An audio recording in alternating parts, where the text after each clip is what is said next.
আমি ভারতবর্ষের ছোট্ট একটা রাজ্য থেকে বলছি, তার নাম হলো ওয়েস্ট বেঙ্গল। আমরা বাংলাদেশ বর্ডার লাগোয়া থাকি, আর পাশে হলো আসাম রাজ্য। আর এইখান থেকে আমি বলতেছি কুচবিহার ডিস্ট্রিক্ট, আমার বাড়িটা ধুলোয়া বাড়ি।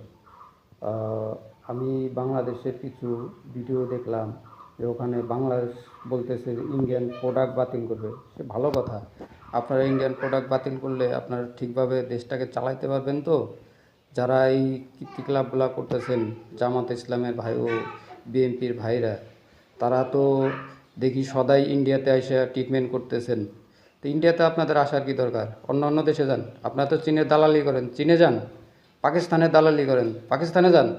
আমি জানি যে ওই বাংলাদেশটা এভাবে চলবে না, কারণ ওই ৭১-এ যে পাকিস্তান বীজ বুইটা হয়ে গেছে, সেই বীজগুলো পেটে রূপান্তরিত হইয়া তারা এখন পাকিস্তানের গুণগান গাইতেছে।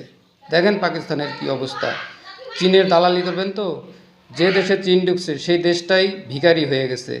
চীন কোনো মুসলমানকে ভালো চায় না, চীন কোনো দেশকে ভালো পায় না। ওরা সব খায়, কুত্তা বিলাই মানুষ সব খায়। ওরা বাংলাদেশে ঢুকছে তো বাংলাদেশের সব জামাত ইসলামগুলারে খাবে, ওর মাথাগুলো চাবায় চাবায় খাবে।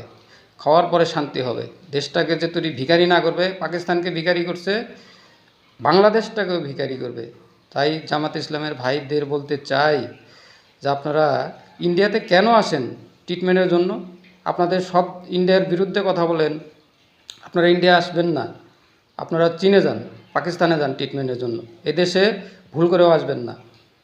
আর এই দেশ থেকে যদি চিনি না যায়, পেঁয়াজ না যায়, চিনি খাইতে লাগবে 200 টাকা কেজি, পেঁয়াজ খাইতে লাগবে 250 টাকা কেজি। ওই ওই ওই কথাটা মাথায় রেখেন।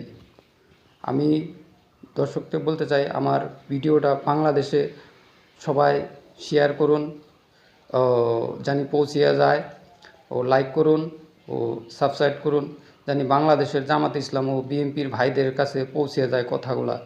আমি এই কথা বলেই সবাইকে নমস্কার জানিয়ে, সারা বিশ্বের মানুষ ভালো থাক, শান্তিতে থাক।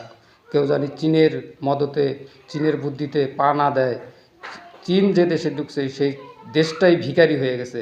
দেখেন চীন কিভাবে মুসলমানদের উপরে অত্যাচার করতেছে, তাইওয়ান।